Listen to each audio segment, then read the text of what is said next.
Hello students, आज है हमारा चैप्टर, न्यू चैप्टर है हमारा इलेक्ट्रोमैग्नेटिक वेव। ठीक है, इलेक्ट्रोमैग्नेटिक वेव। देखिए इस चैप्टर में एक्चुअल में हमने देखो पढ़ा क्या है अभी तक। इलेक्ट्रिक फील्ड के बारे में पढ़ा हुआ है, हमने मैग्नेटिक फील्ड के बारे में पढ़ा हुआ है, अलग से अलग अलग चैप्टर में पढ़ा है।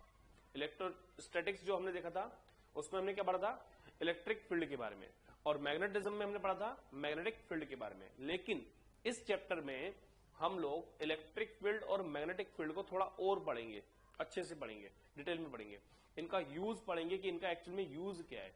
अभी तक हमने जो यूज सुना है या देखा है या जो हम पढ़ के आए हैं वो तो है ही सही, बट इनका एक्चुअल जो यूज है मैग्नेटिक फील्ड और इलेक्ट्रिक फील्ड का वो कहां पर है, वो इस चैप्टर में पढ़ने वाले हैं। ठीक है, तो चैप्टर का नाम डालिए इलेक्ट्रोमैग्नेटिक वेव। इससे जेई और नीट में हर साल एक क्वेश्चन आता ही आता है, इंपॉर्टेंट है, छोटा चैप्टर है, बेसिक कंसेप्ट अगर आपके क्लियर है तो क्वेश्चंस बहुत इजीली कर सकते हो।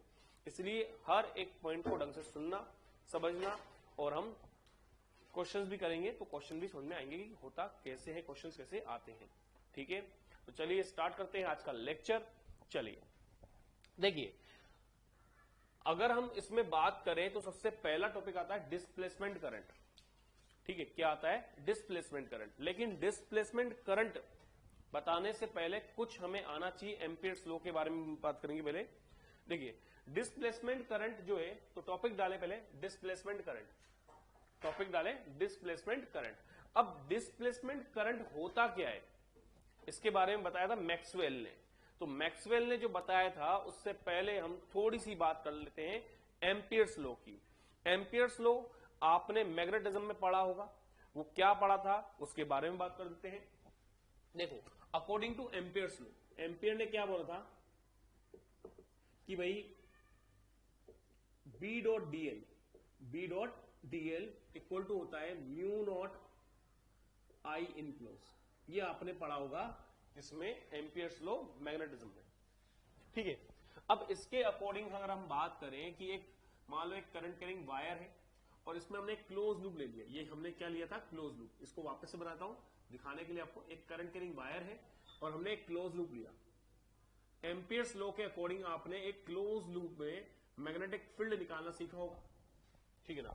अब ये क्लोज लूप है, ये क्या है, सर्कुलर है, सर्कुलर। कैसा है, सर्कुलर है, एकदम फ्लैट है। तो यहां पे इनक्लोज मतलब सरफेस को कट करने वाला करंट होता है ये। इनक्लोज मतलब ये आई इनक्लोज मतलब है क्लोज सरफेस को कट करने वाला करंट, सरफेस को कट करने वाला करंट।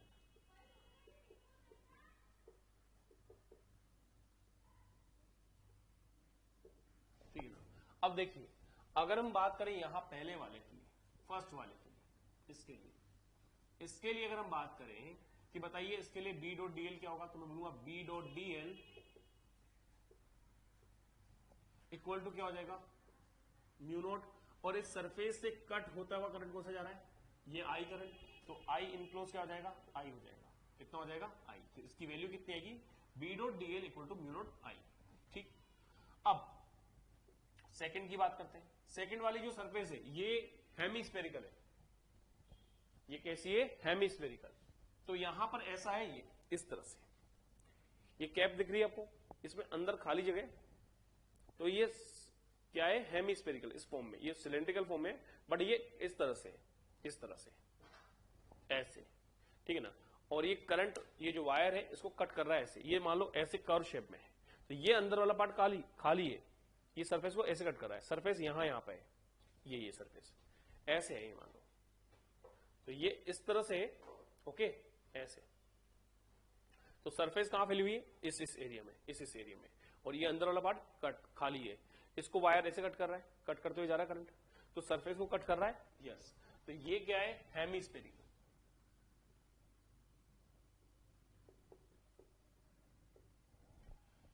इसके लिए अगर हम बात करें तो बी डॉट डीएल क्या होगा, तो B dot DL equal to हम लिखेंगे यहां पर म्यू नॉट आई इनक्लोज। क्या कट करते हुए जा रहा है, यस। कितना करंट, आई करंट। तो बी डॉट डीएल इसका कितना आया, आई आया। देखो सेम टू सेम तरीके का वायर लिया, सेम करंट लिया, लेकिन मैंने सरफेस चेंज कर दी, लेकिन मेरा आंसर सेम आया। तो एम्पियर ने क्या बोला, सरफेस चेंज करने से आंसर चेंज नहीं होता है। क्लियर है बात? तो ये बताया। अब इसकी बात कर लेते हैं। मैंने यहां ले लिया एक क्लोज सरफेस, मैंने यहां ले लिया क्लोज सरफेस। ओके, अगर मैं यहां ले रहा हूं तो क्या हो रहा है, देखो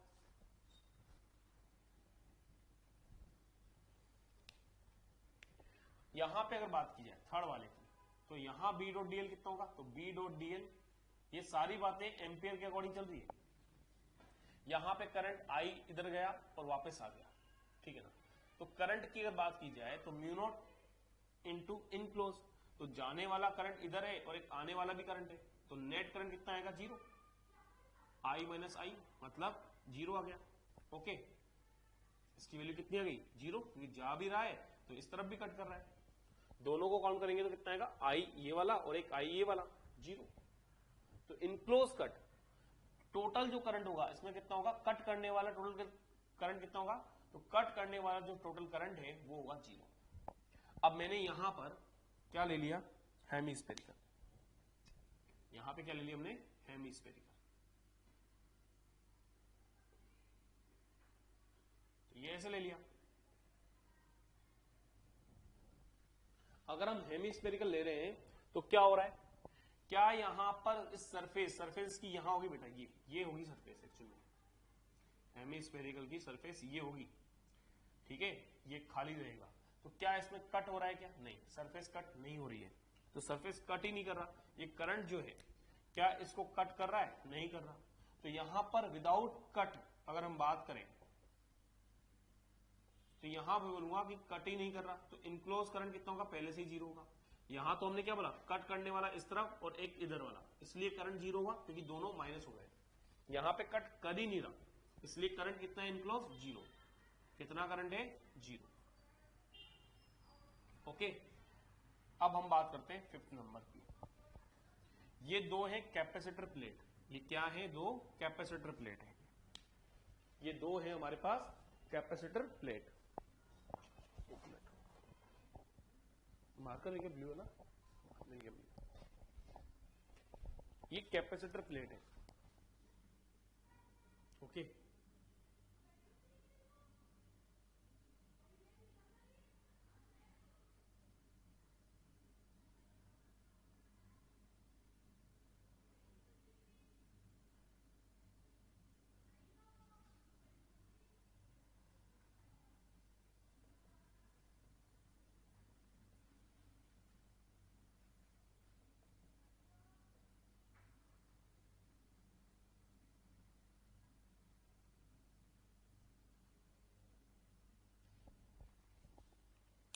ओके, ये है हमारी दो कैपेसिटर प्लेट। चाहो तो इसको ऐसे भी बना सकते हो। अब यहां पे अगर बात की जाए तो करंट तो फ्लो हो रहा है बैटरी की वजह से इधर। अब मैंने यहां मान लिया एक क्लोज लूप, क्या मान लिया हमने, क्लोज लूप, ऐसे।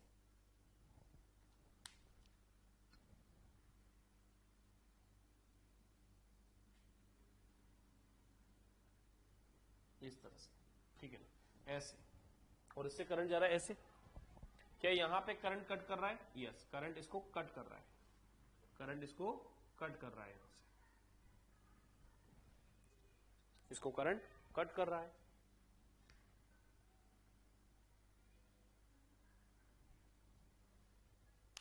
ओके, अब देखिए क्या हो रहा है, यहां पे अगर बात की जाए बैटरी का पॉजिटिव इधर है तो ये क्या होगा, कैपेसिटर प्लेट पॉजिटिव चार्ज, ये नेगेटिव चार्ज। ये क्या है, कैपेसिटर प्लेट है, ठीक है ना, ये पॉजिटिव और नेगेटिव। इसकी वजह से क्या होगा, इलेक्ट्रिक फील्ड आएगा। तो इनके अंदर इलेक्ट्रिक फील्ड कैसे फ्लो होगा, देखो ऐसे फ्लो होगा, इलेक्ट्रिक फील्ड लाइंस, ये electric field lines, electric field. Okay, अब यहां बात कर लेते हैं कि फिफ्थ नंबर में क्या होगा। देखो बी डॉट डीएल की अगर बात की जाए तो देखिए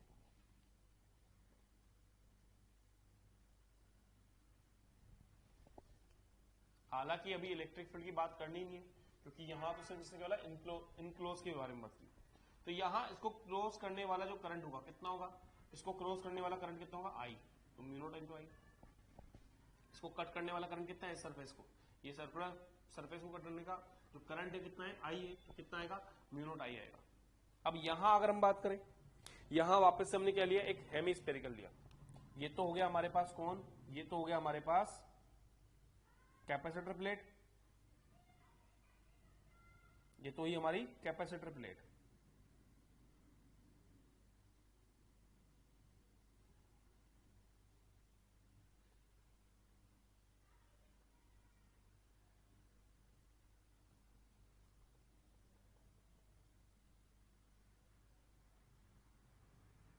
साथ में नोट भी कर लेना, ये तो ही हमारी कैपेसिटर प्लेट।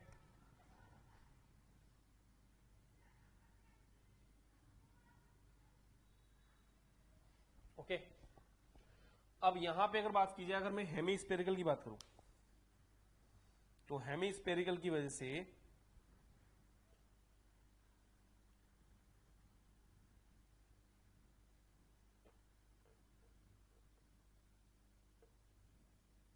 ये ऐसे बनेगी शेप,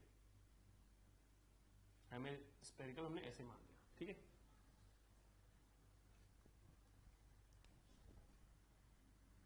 तो अगर हम बात करें, क्या इस सरफेस को कट कर रहा है कि ये सरफेस तो ऐसी है, देखिए ये सरफेस कैसी है, इस तरह से। हेमीस्फेरिकल जो सरफेस है वो इस तरह की है।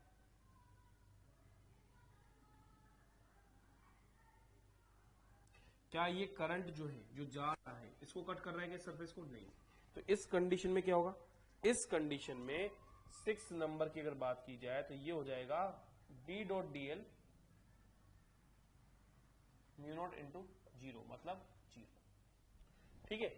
तो अब देखिए क्या हो रहा है, देखो एक्चुअल में क्या था, जब एम्पियर ने ये रूल दिया था, तब सारे जितने भी साइंटिस्ट थे उन्होंने सिर्फ ये 4 केस सोचे थे, ये 2 केस नहीं सोचे थे, ठीक है। जब मैक्सवेल आया तो उसने ये 2 केसेस की भी बात की, और उसने बोला कि भाई एम्पियर लॉ जो है, देखो उसके अकॉर्डिंग क्या हो रहा है, सरफेस चेंज करने पर, अलग अलग सरफेस चेंज करने पर आंसर चेंज नहीं हो रहा है।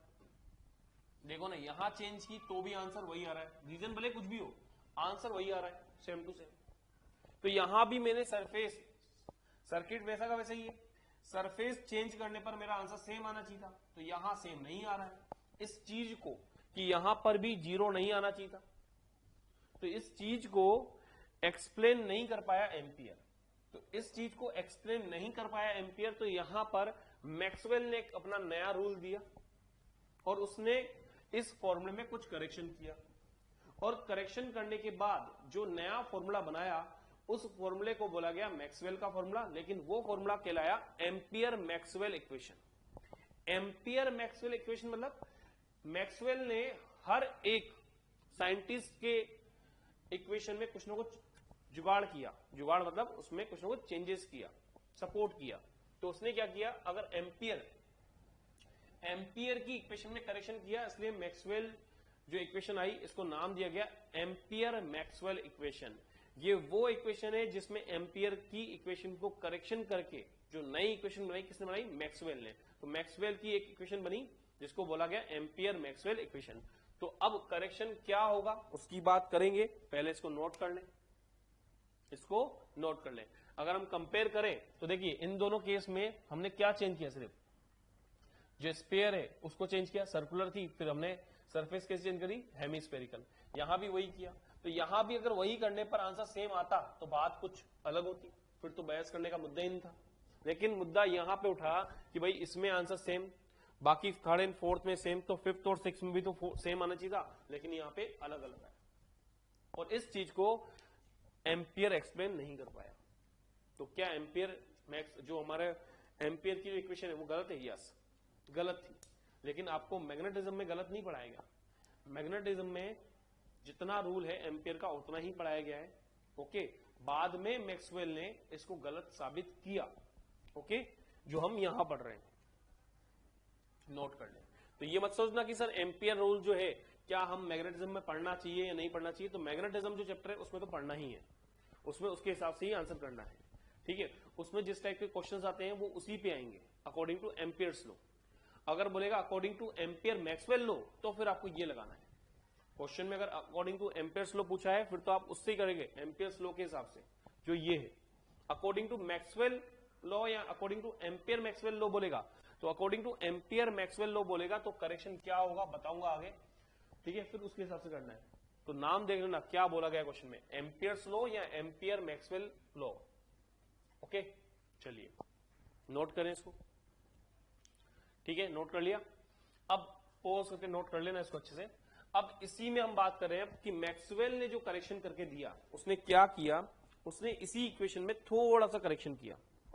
इसने क्या किया, इसी इक्वेशन में थोड़ा सा करेक्शन किया, और करेक्शन था उसका ये कि इसने इसी इक्वेशन में बस एक और अमाउंट जोड़ दिया, वो था mu not epsilon not D phi E by D T, ठीक है। और ये पूरी की पूरी इक्वेशन, ये पूरी की पूरी इक्वेशन कहलाई एम्पियर मैक्सवेल इक्वेशन, ये पूरी की पूरी इक्वेशन कहलाई एम्पियर मैक्सवेल इक्वेशन। ये इक्वेशन कहलाई एम्पियर मैक्सवेल इक्वेशन या फिर लॉ बोल दो, इक्वेशन बोल दो, बात की इक्वेशन ही बोल दो, ठीक है। तो ये होती है mu not I enclose plus mu not epsilon not phi E, where phi E electric flux. यहां पे फाई ई का मतलब क्या है, इलेक्ट्रिक फ्लक्स। आपको ये साइड वाला उतारना नहीं है, अभी ये नोट नहीं करना, जितना बोला मैंने उतने ही करने। एम्पियर्स लॉ में ये 6 केस ही नोट करने हैं, ये भी नोट नहीं करना है, आगे बताऊंगा क्या है उसका मतलब, क्यों लिखा है। ओके, यहां लिख देना फिर आगे। तो पहले नोट कर लो, उसके बाद लिखना एम्पियर मैक्सवेल इक्वेशन। ये नोट होने के बाद लिखना ampere Maxwell equation, Ampere Maxwell equation. उसको अलग से लिखना पड़ेगा आपको फिर पूरा का पूरा वापस से।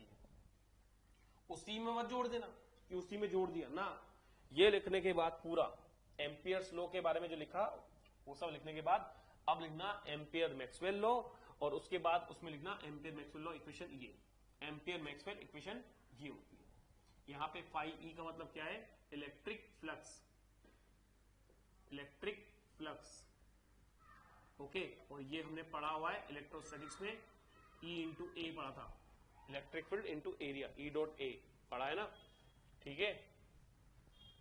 इसको नोट कर ले, ठीक है, लिख लिया। फिर इसको लिखने के बाद वापस से हम क्या करेंगे, जो जो हमने एम्पियर्स लॉ में किया, अभी 6 पॉइंट लिखे थे ना, 6 पॉइंट्स जो हमने एम्पियर्स लॉ में किया, वही सर्किट के डायग्राम वापस बनाने हैं। जैसे कि अब इसमें ये 6 के 6 वापस बनाने, किसके लिए, एम्पियर मैक्सवेल इक्वेशन के लिए। ये 6 के 6 डायग्राम वापस बनाने हैं एम्पियर मैक्सवेल इक्वेशन के लिए, ठीक है। अब यहां पर इलेक्ट्रिक फील्ड की भी बात होगी इसमें, क्योंकि हम इलेक्ट्रिक फील्ड फ्लक्स की बात करें, इलेक्ट्रिक फ्लक्स की, तो इलेक्ट्रिक फ्लक्स कब होगा, जब इलेक्ट्रिक फील्ड होगा। क्लियर है। अब देखिए, अब लिखना Maxwell equation, Ampere Maxwell equation लिखा, ये लिख दिया। अब वापस से इन 6 केस पे हम वापस से बात करने वाले हैं, तो वापस से डायग्राम बनाने हैं, किसके लिए, एम्पियर मैक्सवेल इक्वेशन के बाद ये 6 केस वापस से पढ़ेंगे। ओके, तो आपको ये 2 बार लिखना पड़ेगा, एक बार एम्पियर इक्वेशन के लिए लिखा अपन ने, अब दूसरी बार लिख रहे हैं अपन किसके लिए, एम्पियर मैक्सवेल इक्वेशन के लिए। अब देखिए वापस से मैंने क्या बोला, एक करंट कैरिंग वायर है, क्लोज सर्किट है, तो यहां पर देखो, यहां तक तो मैंने क्या बोलूंगा, अब इसके अकॉर्डिंग बात करूंगा, किसके अकॉर्डिंग, एम्पियर मैक्सवेल इक्वेशन के हिसाब से, एम्पियर मैक्सवेल इक्वेशन के हिसाब से हम बात करेंगे। तो इनक्लोज करंट मतलब इसको कट करने वाला करंट कितना है, आई, लेकिन प्लस ये भी तो होगा। अब इसमें क्या होगा, देखो क्या यहां पे इलेक्ट्रिक फील्ड है, नहीं, इलेक्ट्रिक फील्ड अगर 0 है तो फ्लक्स भी कितना होगा, इलेक्ट्रिक फील्ड 0 तो फ्लक्स भी कितना होगा, इलेक्ट्रिक फ्लक्स 0। इसका मतलब ये प्लस 0 करेंगे तो कितना आएगा तो म्यू नॉट आई। मतलब यहां पे तो एम्पियर्स लॉ गलत हुआ भी नहीं, मतलब मैक्सवेल की इक्वेशन से भी वही आंसर आ रहा है और अकॉर्डिंग टू एम्पियर्स लॉ के हिसाब से भी आंसर यही आ रहा है, ठीक है। यहां चेक करते हैं, इसमें भी क्या होगा, प्लस 0 होगा, क्योंकि यहां भी इलेक्ट्रिक फील्ड नहीं है, तो फ्लक्स क्या होगा, 0 होगा, तो प्लस 0 मतलब ये भी कितना आया, mu not I. Answer same match कर गया, यस। अगली बात करते हैं, इनक्लोज करंट कितना है, यहां पर इनक्लोज करंट तो 0 था, लेकिन प्लस इलेक्ट्रिक फील्ड भी 0 है, तो 0 प्लस 0 मतलब जीरो। ओके, यहां सरफेस को कट करने वाला करंट है ही नहीं, कितना, जीरो। प्लस क्या यहां पे इलेक्ट्रिक फील्ड है, नहीं, तो वो भी जीरो। आगे बात करते हैं, फिफ्थ नंबर और सिक्स नंबर में ही कंपैरिजन करना था। यहां अगर हम बात करें तो इस सरफेस को कट करने वाला जो करंट है कितना है, आई। क्या यहां पे इलेक्ट्रिक फील्ड है, यस, आगे है ना, देखो ना ये इलेक्ट्रिक फील्ड। तो क्या ये इलेक्ट्रिक फील्ड इस सरफेस को कट कर रहा है क्या, नहीं। यहां पे ये फ्लक्स वो होगा जो लूप को कट करने वाला इलेक्ट्रिक फील्ड होना चाहिए। तो हमारा लूप तो आगे है इस तरफ, इलेक्ट्रिक फील्ड तो इन दोनों प्लेट के बीच में है, तो क्या इसको कट कर रहा है, नहीं। तो यहां पर इलेक्ट्रिक फील्ड जीरो होगा, यहां पे इलेक्ट्रिक फील्ड इसके लिए जीरो होगा, electric field zero for circular loop, इसके लिए जीरो है, यहां जीरो नहीं है, यहां तो होगा, ठीक है। ये इलेक्ट्रिक फील्ड जीरो नहीं है, ये इसके लिए जीरो हुआ, तो मैं बोलूंगा प्लस जीरो। सिक्स वाले की बात करते हैं। अब सिक्स वाले की बात करते हैं तो देखिए, क्या यहां पर बैटरी का पॉजिटिव है, ये नेगेटिव है, तो इस प्लेट पर, सर्कुलर जो प्लेट है, कौन सी, ये जो कैपेसिटर प्लेट है, उस पर प्लस आएगा, इस वाले पे माइनस आएगा। इलेक्ट्रिक फील्ड ऐसे निकलेगा कट करता हुआ, यस, पॉजिटिव से नेगेटिव की तरफ, पॉजिटिव से नेगेटिव की तरफ, ये इलेक्ट्रिक फील्ड है। यहां पे जो करंट है वो तो सरफेस को कट नहीं कर रहा, यहां जो करंट था वो सरफेस को कट कर रहा था क्या, इस सरफेस को, ये वाली सरफेस को कट कर रहा है क्या करंट, नहीं। तो करंट तो जीरो, इनक्लोज करंट तो जीरो है, लेकिन क्या इलेक्ट्रिक फील्ड कट कर रहा है, यस। तो यहां फॉर्मूला होगा mu not epsilon not D phi E by D T, D phi E by D T. अब जरा ये सोचें, यहां पर अगर हम बात करें तो फ्लक्स की बात कर लेते मेरे, फाई ई का मतलब क्या है बेटा, ई इंटू ए, फाई ई का मतलब क्या है, ई इंटू ए, ओके। अब यहां पर डिफरेंशिएट करोगे तो phi E by D T equal to कितना हो जाएगा, यहां हो जाएगा डीई बाय डी टी और एरिया ए, अगर इलेक्ट्रिक फील्ड चेंज हो रहा है तो, ओके। इसको ऐसा लिख सकते हो,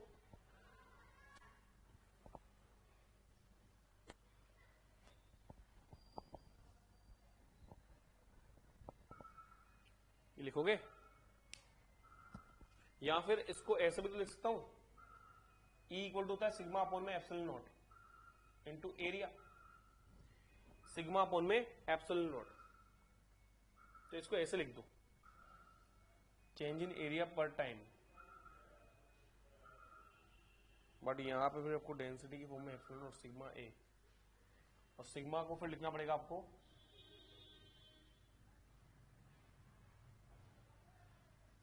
नहीं, फिर वो करेक्शन हो जाएगा। चलो इतना लिखो, पहले जगह नहीं है यहाँ पे मेरे को लिखने के लिए, पहले इसको पूरा नोट कर लो, वापस से दोबारा से नोट करना है ना, दोबारा से एक एक डायग्राम बनाना है, फिर मैं इसके आगे बताता हूँ क्या होगा। जगह नहीं है, स्पेस भी नहीं है, तो थोड़ा सा लिखना पड़ेगा इसमें, है ना, सिग्मा वगैरह, चलो ये बाद में लिख देंगे मन। हम लोग यहाँ पर इतना लिख सकते हैं, लेकिन इसको हमें और फॉर्म में कन्वर्ट करना है, तो बताऊंगा कैसे करना है। अभी इलेक्ट्रिक फील्ड को क्या कर सकते हैं मन, फ्लक्स को क्या लिख सकते हैं, पहले यहां तक लिख दो तुम, ऐसा करो यहां तक लिखो इक्वेशन को, फिर बताता हूं इसके बारे में आगे। इसको पॉज करके लिख लेना, पूरा का पूरा यहां तक लिखो 6 पॉइंट तक, फिर 6 पॉइंट की ही बात करेंगे पर आगे, 6 पॉइंट की ही बात करेंगे, सिर्फ इतना ही लिखना है, ये नहीं लिखना है, अभी ये लिखना नहीं है, ओके। नोट कर ले जल्दी से, पॉज करके नोट करें इसको, पॉज करके।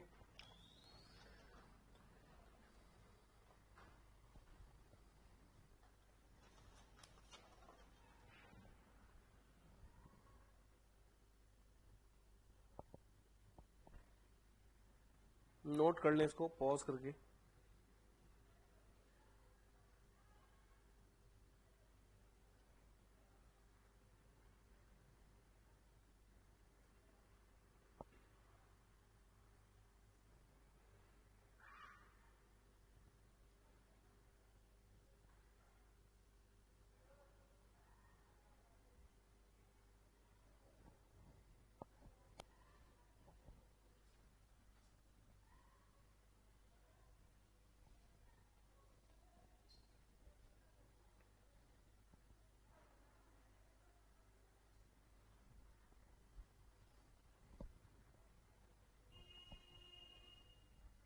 ठीक है, अब आगे बढ़ते हैं।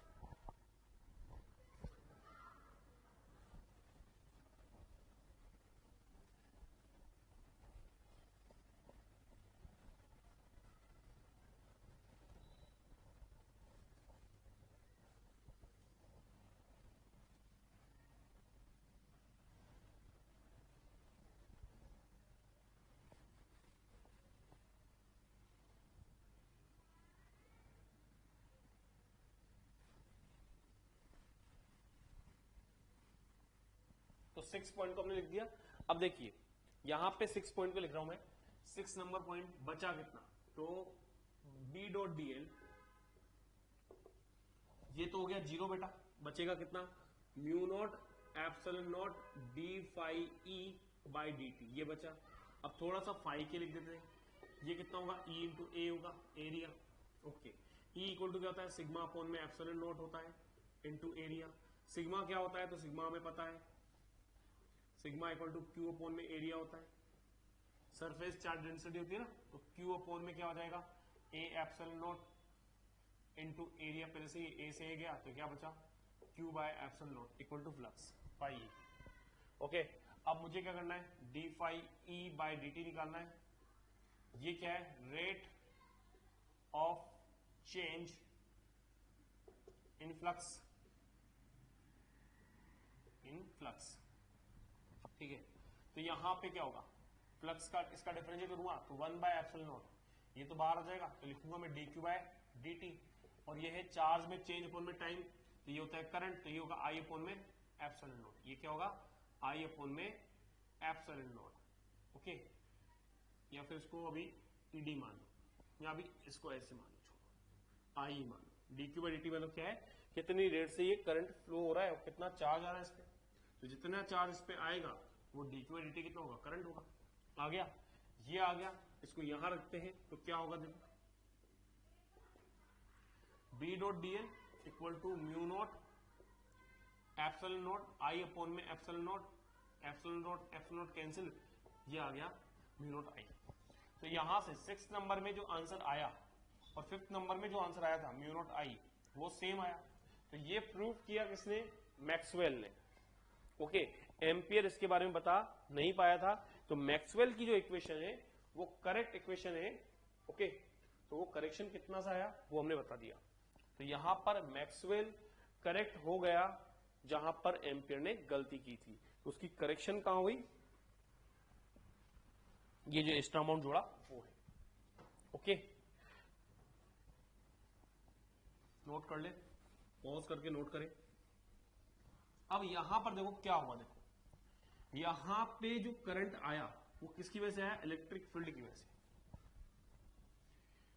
अगर हम मैक्सवेल की इक्वेशन की बात करें, Maxwell Ampere equation, Ampere Maxwell equation, ये लिखा था हमने mu not I enclose plus mu not epsilon not D phi E by D T. अगर आप यहां से म्यू नॉट को कॉमन ले लोगे तो आप बोलोगे ब्रैकेट में I enclose plus epsilon not D phi E by D T.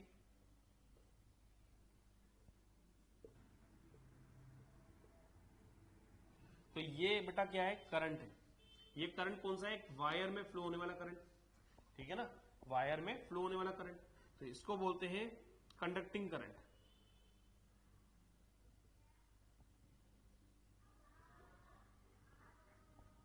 और ये जो पोर्शन आया, तो मुझे पता है कि डायमेंशन के हिसाब से अगर देखा जाए तो सेम डायमेंशन ही जुड़ती है या माइनस होती है।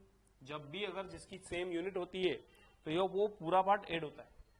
तो यहां करंट है और प्लस में ये पूरा कॉम्बिनेशन है, इसका मतलब ये पूरा कॉम्बिनेशन मिलकर भी क्या होगा, क्या होगी इसकी डायमेंशन, सेम होगी किसके, करंट के सेम डायमेंशन होगी, सेम डायमेंशन।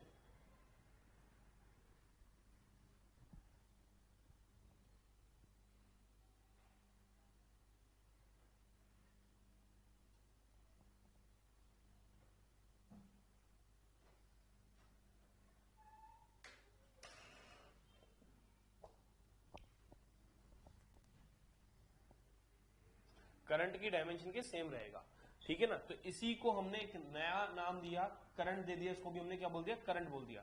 और इसी को हमने बोला डिस्प्लेसमेंट करंट। इसी को हमने एक नाम दिया आईडी करंट, इसको हमने दिया epsilon not D phi E by D T. दिख रहा है? चलो इसको क्लीन करके ऊपर लिखता हूं। इसी को नाम दिया हमने ID equal to epsilon not D phi E by D T, और ये नाम हुआ डिस्प्लेसमेंट करंट। जो हमने टॉपिक डाला था फर्स्ट, ये है डिस्प्लेसमेंट का।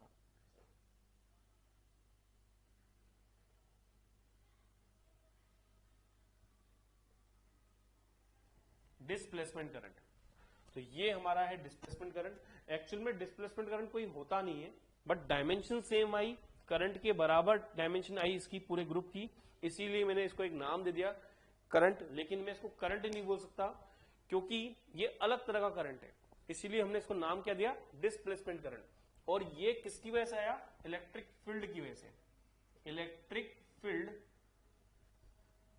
में चेंज की वजह से।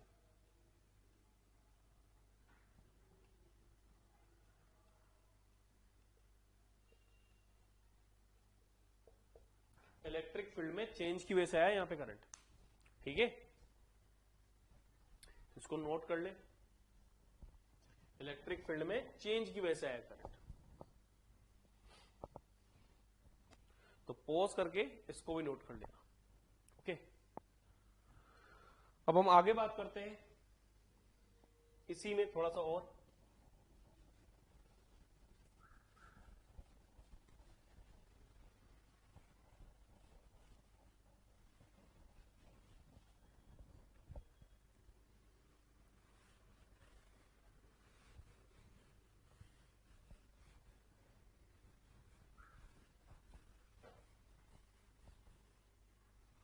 तो जो हमने डायग्राम बनाया था ना इस तरह का, उस पर लिख देना। वो जो डायग्राम था कौन सा, कैपेसिटर प्लेट के बीच में से जो इलेक्ट्रिक फील्ड जा रहा था,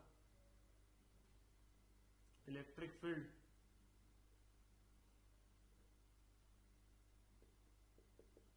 तो इसकी वजह से जो करंट आया वो कौन सा करंट है, आईडी करंट, डिस्प्लेसमेंट करंट। कैसे लिख देना, ठीक है। अब सुनना, अगर सर्किट दे रखा है मान लो, चलिए इसमें और बात कर लेते हैं। डायरेक्शन ऑफ करंट पहले ही लिख देते, डायरेक्शन ऑफ करंट की, डिस्प्लेसमेंट करंट की डायरेक्शन क्या होगी, हम इसकी बात कर लेते हैं। तो देखिए फर्स्ट,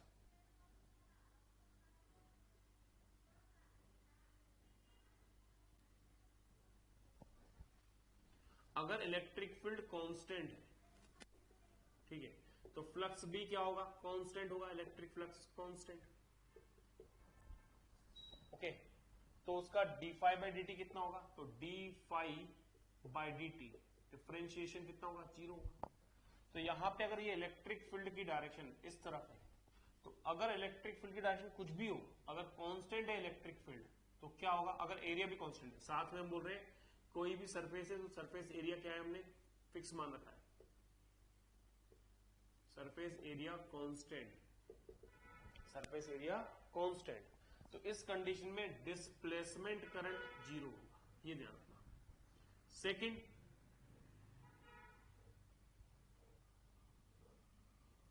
अगर हम बात करें electric field not equal to 0, okay, और फाई ई की वैल्यू पॉजिटिव है, फाई ई क्या है, पॉजिटिव है, मतलब 0 नहीं है, कांस्टेंट नहीं है, सॉरी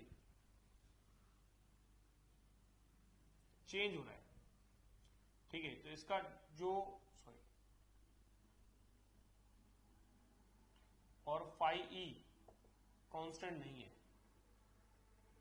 मतलब फाई ई अगर कांस्टेंट है तो फिर तो क्या होगा, फ्लक्स में चेंज कितना आएगा, 0 आएगा। Okay,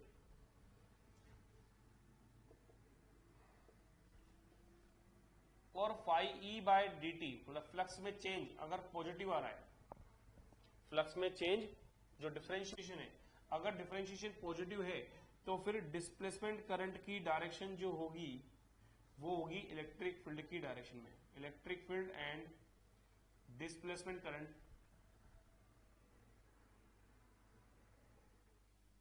in same direction. Displacement current क्या होगा, सेम डायरेक्शन में होगा, किसके, इलेक्ट्रिक फील्ड के। ओके, और कितना होगा, तो बस इसी को लिखना है, I D equal to epsilon not D phi E by D T, D phi E by D T. I D equal to epsilon not D phi E by D T.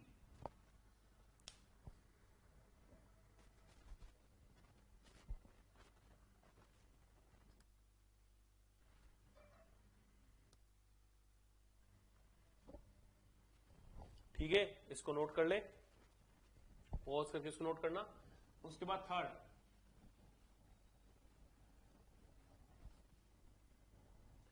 बस आप फोकस करना flux के ऊपर, area भी भूल जाओ, बस flux को फोकस करना। फ्लक्स अगर ऐसा है और अगर उसका डिफरेंशिएट पॉजिटिव आ रहा है तो डायरेक्शन सेम रहेगी इलेक्ट्रिक फील्ड और किसकी, डिस्प्लेसमेंट करंट की।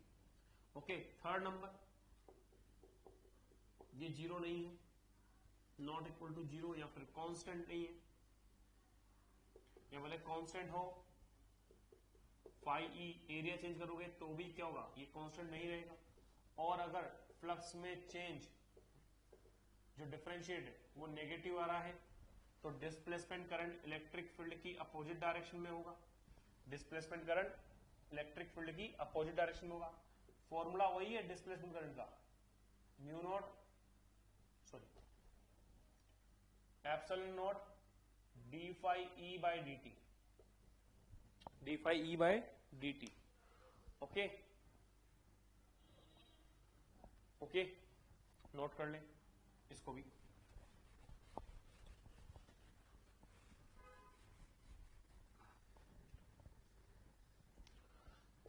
इसके बाद एक पॉइंट लिखना, अगर क्वेश्चन में इलेक्ट्रिक फील्ड गिवन नहीं है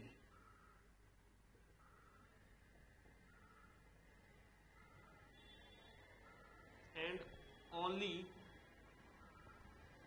कंडक्टिंग करंट गिवन है, and only conducting current given है,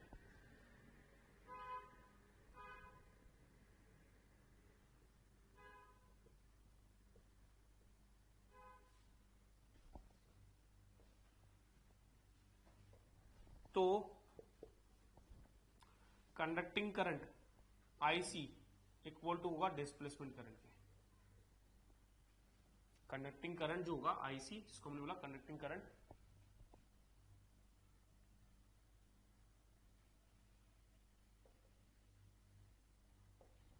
तो डिस्प्लेसमेंट करंट के बराबर मान लेना, बस वही मेरा आंसर होगा। अगर आपसे बोला गया है इलेक्ट्रिक फील्ड तो गिवन नहीं क्वेश्चन में, बट कंडक्टिंग करंट गिवन है, तो जो कंडक्टिंग करंट होगा वही मेरी वैल्यू किसकी होगी, डिस्प्लेसमेंट करंट की होगी। ठीक है, ये भी नोट कर ले, जल्दी से नोट करें इसको भी। इसको नोट करने के बाद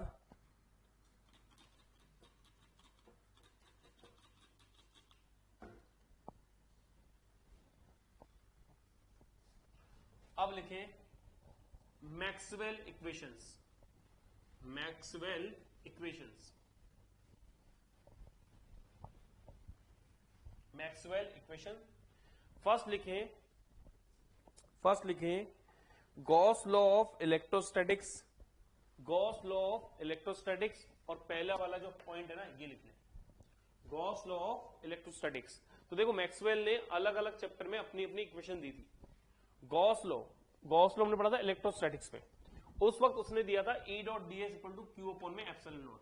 तो कभी कभी आपसे डायरेक्ट क्वेश्चन पूछ सकता है कि गॉस लॉ ऑफ इलेक्ट्रोस्टैटिक्स में मैक्सवेल की इक्वेशन कौन सी है, तो ये होगी। तो लिख दे, ये जो सर्कल है ये बता रहा है क्लोज लूप के लिए कि क्लोज लूप में इलेक्ट्रिक फील्ड और उसका एरिया का जो डॉट होता है वो चार्ज अपॉन में एप्सिलॉन नॉट के इक्वल होता है। हमने किया है ऐसा क्वेश्चन, हमने फ्लक्स निकालने के लिए, इलेक्ट्रिक फील्ड निकालने के लिए हमने ये काम किया था। ठीक है, तो लिख लें Gauss law of electrostatics. Maxwell की सेकंड इक्वेशन लिखें, Gauss law of magnetism, Gauss law of magnetism. Magnetism chapter में गॉस लॉ के अकॉर्डिंग जो गॉस लॉ पढ़ रहे थे उसमें जो B dot D S equal to zero लिखा था आपने, B dot D S equal to zero लिखा था आपने, इक्वेशन पढ़ी होगी मैग्नेटिज्म में। तो ये जीरो कहां से आया, किसने बताया, मैक्सवेल ने बताया था। तो लिख लें इसको भी, इसको भी लिख लें। इक्वेशन थर्ड लिखें, इक्वेशन थर्ड फेराडे लो, फेराडे लो।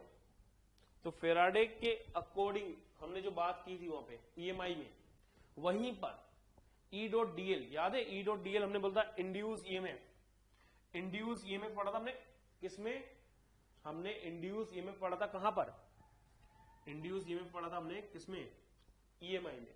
तो फेराडे ने इंड्यूस ईएमएफ के बारे में बताया था, लेकिन जो ये इक्वेशन है ये बताने वाला कौन था, ये इक्वेशन बताने वाला था कौन, मैक्सवेल, उसने सपोर्ट किया था इस चीज में। ओके, तो E dot DL equal to minus का d phi by D t, हमने इंड्यूस ईएमएफ में ये इक्वेशन लिखी थी। ओके,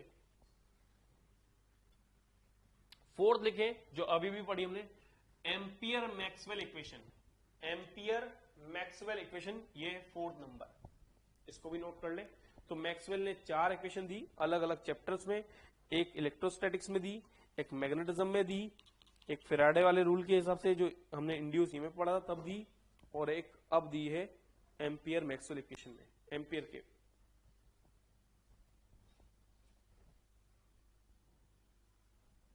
ओके, तो चारों इक्वेशन याद होनी चाहिए।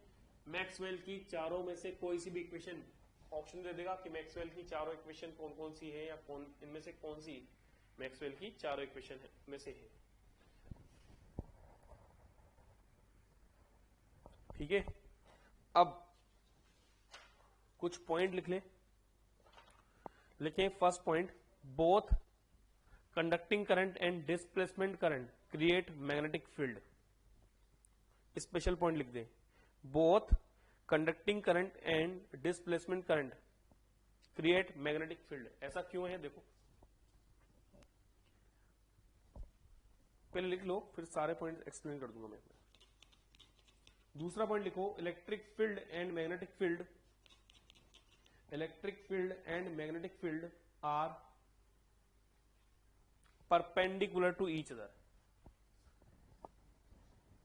Electric field and magnetic field are mutually perpendicular to each other, ऐसे लिख लो, mutually perpendicular to each other.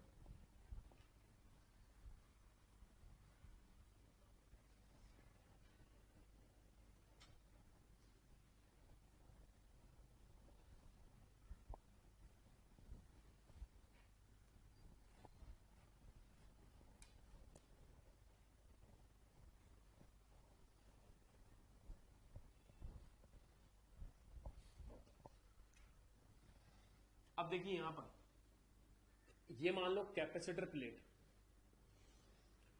ये है हमारा एक वायर जिसमें से करंट फ्लो हो रहा है। तो ये वायर में जो करंट फ्लो होता है, कंडक्टिंग वायर में आने वाला जो करंट होगा वो तो होगा कौन सा, कंडक्टिंग करंट। और अगर मान लो इस प्लेट पे पॉजिटिव है, कैपेसिटर प्लेट है, ये लिख देना कैपेसिटर प्लेट, तो यहां पे क्या होगा, इलेक्ट्रिक फील्ड लाइंस होगी।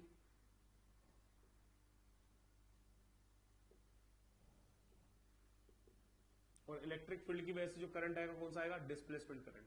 अभी मैंने मान लिया बेटा कि इलेक्ट्रिक फील्ड इंक्रीज हो रहा है, ठीक है ना, तो ये इसके अंदर जो करंट होगा, देखो यहां पे तो हवा है, एयर है, या कोई मीडियम होगा, डाइइलेक्ट्रिक मीडियम, तो उस हवा में कोई कांटेक्ट है क्या, यहां से यहां तक कोई वायर है क्या, नहीं, फिर भी हमने करंट के बराबर मान लिया, क्योंकि आईडी को हमने क्या माना, epsilon not D phi by D T, जिसकी डायमेंशन करंट के बराबर आई, तो इसी को हमने नाम दिया था डिस्प्लेसमेंट करंट। तो हमने बोला इलेक्ट्रिक फील्ड की वजह से जो करंट आया उसी को हमने क्या बोला, डिस्प्लेसमेंट करंट। बैटरी की वजह से जो करंट फ्लो हो रहा है वो कौन सा है, कंडक्टिंग करंट, आईसी। ओके, अब देखें अगर क्वेश्चन में इलेक्ट्रिक फील्ड गिवन नहीं है तो आप बोलोगे आईसी ही आईडी होगा, आईसी और आईडी की वैल्यू सेम रहेगी, ये बोलना है मैंने। ओके, आईसी और आईडी की वैल्यू सेम बोलना है।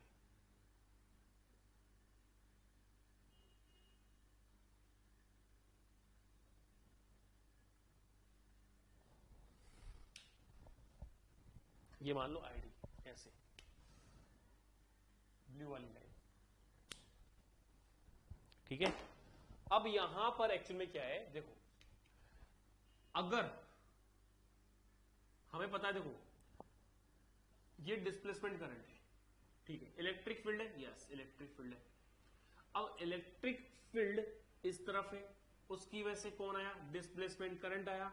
डिस्प्लेसमेंट करंट कहां है, इस तरफ, तो मैग्नेटिक फील्ड क्या होगा, इसके चारों तरफ होगा, चारों तरफ मैग्नेटिक फील्ड क्या होगा, इसके चारों तरफ। डिस्प्लेसमेंट करंट इस तरफ जा रहा है, इलेक्ट्रिक फील्ड लाइंस भी इस तरफ मान ली हमने। डिस्प्लेसमेंट करंट की डायरेक्शन कहां है, इलेक्ट्रिक फील्ड की डायरेक्शन में। मान लो इलेक्ट्रिक फील्ड बढ़ रहा है, तो डिस्प्लेसमेंट करंट की डायरेक्शन इलेक्ट्रिक फील्ड की डायरेक्शन में होती है। अब इस डिस्प्लेसमेंट करंट की वजह से जो मैग्नेटिक फील्ड आएगा वो कहां आएगा, इसके चारों ओर। तो इलेक्ट्रिक फील्ड इस तरफ है, मैग्नेटिक फील्ड अगर देखा जाए तो सरफेस इस तरह से बनेगी, और अगर मैं कोई टेंजेंट ड्रॉ करूं इसके सर्कुलर मोशन के ऊपर, इस सर्कुलर मोशन के ऊपर अगर मैं टेंजेंट ड्रॉ करूं, इस पॉइंट पर क्या होगा, मैग्नेटिक फील्ड इस तरफ आएगा, मैग्नेटिक फील्ड इस तरफ रहेगा, क्योंकि सर्कल ऐसे बन रहा है, मैग्नेटिक फील्ड चारों तरफ घूम रहा है।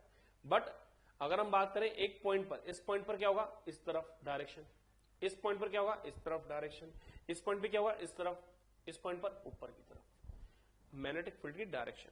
तो मैग्नेटिक फील्ड क्या है, इधर होगा, और इलेक्ट्रिक फील्ड इस तरफ है, तो क्या हो रहा है, देखो इलेक्ट्रिक फील्ड इस डायरेक्शन में, मैग्नेटिक फील्ड इस डायरेक्शन में, ये मान लो x, ये बोर्ड का ये y मान लो, और बाहर वाला मान लो z।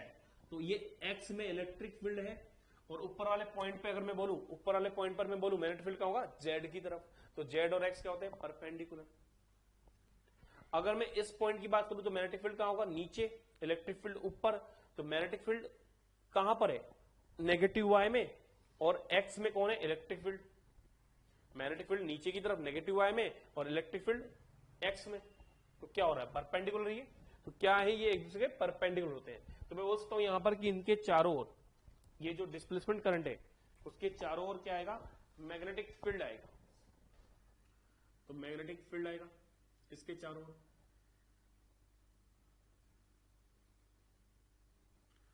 ये क्या है, ये है मैग्नेटिक फील्ड। ये क्या बता रहा है, मैग्नेटिक फील्ड।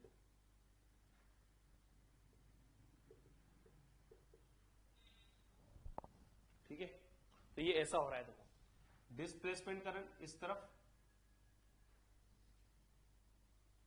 इलेक्ट्रिक फील्ड भी इस तरफ, और मैग्नेटिक फील्ड को अगर देखा गया तो हमने बोला मैग्नेटिक फील्ड जो है चारों तरफ घूम रहा है, ठीक है ना। 3D में अगर बात की जाए तो फिर 3D में आपको सोचना पड़ेगा उसको।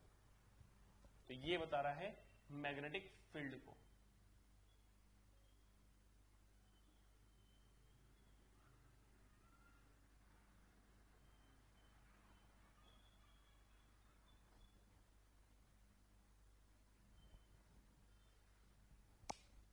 नोट कर लें इसको।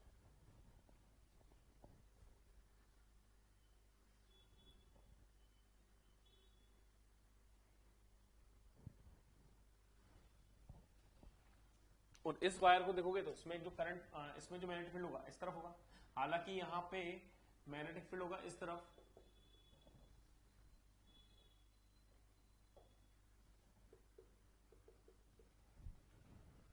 हम यहां बात कर रहे हैं क्योंकि इलेक्ट्रिक फील्ड और मैग्नेटिक फील्ड की बात कर रहे हैं, ठीक है।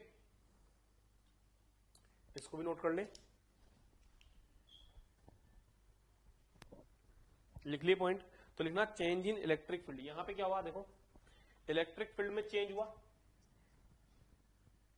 चेंजिंग इलेक्ट्रिक फील्ड, उसकी वजह से क्या आया, डिस्प्लेसमेंट करंट आया, और उसकी वजह से क्या आया, मैग्नेटिक फील्ड आया। मैग्नेटिक फील्ड मतलब बी आया।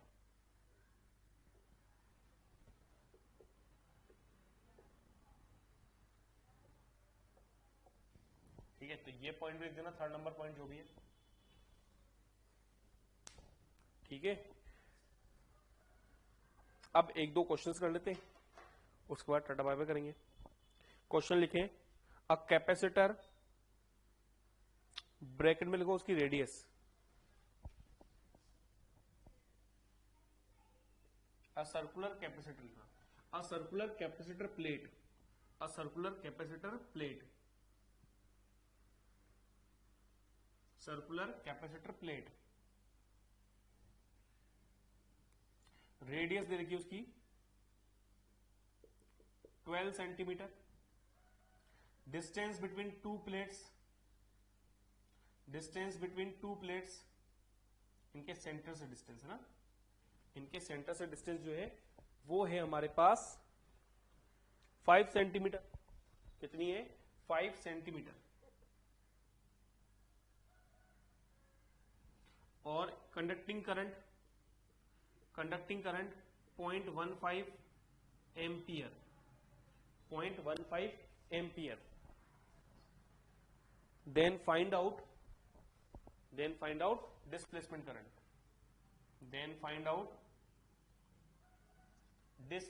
करंट, तो देखिए क्या क्वेश्चन में इलेक्ट्रिक फील्ड गिवन है? नहीं। तो मैंने बोला था अगर इलेक्ट्रिक फील्ड गिवन नहीं है तो हम बोलेंगे डिस्प्लेसमेंट करंट इक्वल हो जाएगा किसके? कंडक्टिंग के, मतलब ये, बिकॉज क्वेश्चन में इलेक्ट्रिक फील्ड गिवन नहीं है, और गिवन नहीं है तो आप फिर ये वाला फॉर्मूला यूज नहीं कर सकते, है ना। इलेक्ट्रिक फील्ड होना चाहिए, उससे फ्लक्स निकलेगा।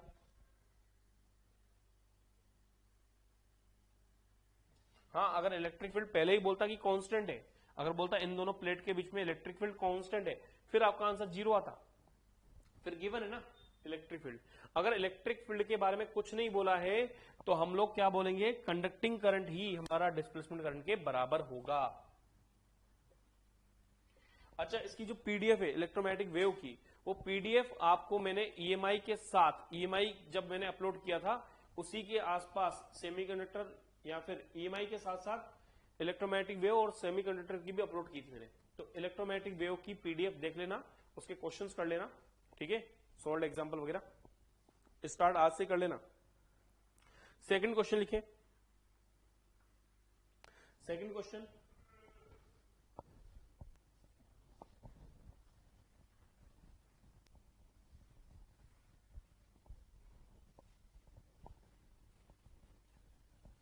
Second number question,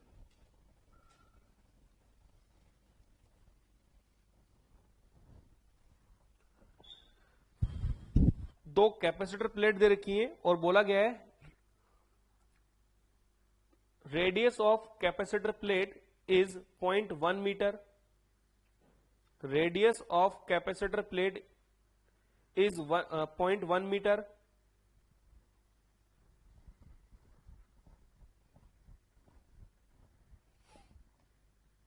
and rate of electric field, rate of change in electric field, rate of change in electric field is 6 into 10 की power 13th, rate of change in electric field is 6 into 10 की power 13, then find out displacement current। तो ऐसे बन सकता है हमारा diagram, हमें कुछ भी नहीं बोला गया। ये पोटेंशियल V मान लो, इसकी रेडियस कितनी दे रखी है? रेडियस गिवन है हमें R equal to 0.1 metre, distance मान लो D। अच्छा, हमें और क्या गिवन है? dE/dt, rate of change in electric field, और पूछा है डिस्प्लेसमेंट करंट क्या होगा, ID की वैल्यू पूछी है। तो क्या करना है हमें? ट्राई करें। तो देखिए इलेक्ट्रिक फील्ड गिवन है तो फिर फॉर्मूला यूज करें ये वाला, d∅E/dt। अब यहां पर देखो dE/dt गिवन है, इसका मतलब इसको लिख सकते हो एप्सिलॉन नॉट, इसको क्या लिखोगे? तो d∅/dt कितना हो जाएगा? a इंटू dE/dt लिखोगे इसको। क्यों लिखोगे? क्योंकि बेटा फाई इक्वल टू क्या होता है? Phi equal to E into A होता है। चेंज क्या हो रहा है? एरिया या ई चेंज हो रहा है तो dE/dt, एरिया चेंज होगा तो dA/dt होता है। ओके, अगर एरिया चेंज होता, ई कांस्टेंट होता तो क्या होता? dA/dt होता। बट हमें गिवन है इसकी वैल्यू, एरिया कितना होगा? सर्कुलर है तो क्या होगा? पाई r², और ये कितना होगा? 6 इंटू 10 की पावर 13। तो यहां लिख सकता हूं इस वैल्यू को, ये वैल्यू है, यहां लिख दे एप्सिलॉन नॉट। तो ये कितना हो जाएगा हमारे पास? पाई 0.1 का स्क्वायर इंटू 6 इंटू 10 की पावर 13 और एप्सिलॉन नॉट की वैल्यू पुट कर सकते हो 8.85 इंटू 10 की पावर -12 पढ़ा हुआ इलेक्ट्रोस्टैटिक्स में। इसको रखोगे, इससे करंट आएगा और किस में आएगा? एम्पियर में, क्योंकि सब एसआई यूनिट में है। ठीक है, डीई बाई डी टी की यूनिट देख लेना क्या है क्वेश्चन में, उसके हिसाब से करना होता है कि ये एसआई यूनिट है या नहीं है। तो इसको अभी मान लो न्यूटन अपॉन में कूलम। ओके, ये क्वेश्चन नंबर 2 था। क्वेश्चन नंबर 3 इसको नोट कर ले पॉज करके। क्वेश्चन नंबर 3 देखें, area of capacitor plate, area given है 40 centimetre square and distance between two plates and distance between two capacitor plates 3 millimetre, 3 millimetre.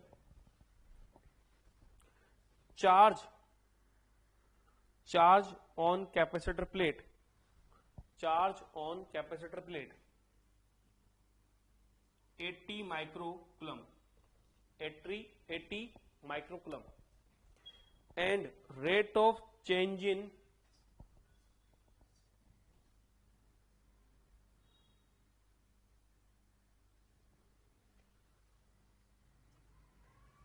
and rate of flow of charge between capacitor plate, rate of flow of charge between capacitor plate is ये होगा dq by dt।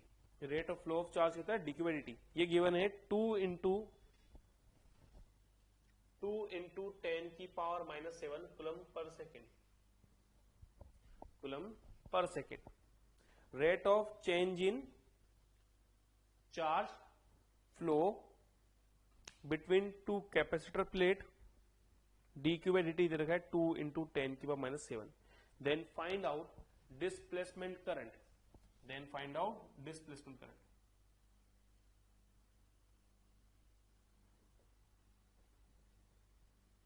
क्या करना है? तो देखिए question में क्या है, एरिया गिवन है, तो इसी का मैं डायग्राम बना रहा हूं। मैं क्वेश्चन में डायग्राम गिवन नहीं है, हम बना रहे हैं इसका डायग्राम। ठीक है, इसका एरिया गिवन है कितना? 40 सेंटीमीटर स्क्वायर। डिस्टेंस गिवन है 3 मिलीमीटर। इस प्लेट पर चार्ज कितना है? पॉजिटिव चार्ज बोलेंगे तो कितना आएगा? 80 का। तो यहां फिर माइनस का क्यू होगा। ठीक है, प्लस क्यू माइनस क्यू होता है ना प्लेट पर। ठीक है, इनमें जो फ्लो हो रहा है, फ्लो ऑफ चार्ज यहां से यहां तक, एक प्लेट से दूसरी प्लेट में जो फ्लो हो रहा है, flow of charge, rate of flow of charge लिख देना ना, rate of flow of charge ये कितना दे रखा है? 2 इंटू 10 की पावर -7। तो इनके बीच में जो फ्लो ऑफ चार्ज होगा उसमें जो चेंज है, rate of flow of charge, तो ये कितना है? 2 इंटू 10 की पावर -7। और यही क्या होता है? यही तो करंट होता है। यही तो क्या होता है? करंट। और ये किनके बीच में हो रहा है फ्लो? कैपेसिटर प्लेट के बीच में। तो कैपेसिटर प्लेट के बीच में जो फ्लो होता है वही करंट कहलाता है डिस्प्लेसमेंट करंट। तो मैं बोलूंगा यहां पे डिस्प्लेसमेंट करंट होगा 2 इंटू 10 की पावर -7 और इसको बोल सकते हो एम्पियर, क्योंकि कूलम पर सेकेंड ही एम्पियर होता है। क्लियर है बात? कूलम पर सेकेंड ही क्या होता है? एम्पियर होता है। ओके, तो बस इसका कोई यूज ही नहीं है, क्योंकि ये ही हमारा आंसर था। ये तो सिर्फ ऐसे टाइम पास करने के लिए दिया था, कंफ्यूज करने के लिए। तो कंसेप्ट क्लियर रखना, क्या बोल रहा है क्या नहीं बोल रहा है। ओके, तो आज के समाचार यही समाप्त। Thank you very much. कल पढ़ेंगे इसी में आगे एक नया पोर्शन पढ़ने। तो ये फर्स्ट टॉपिक इसका कवर हो चुका है। Okay, thank you, bye bye.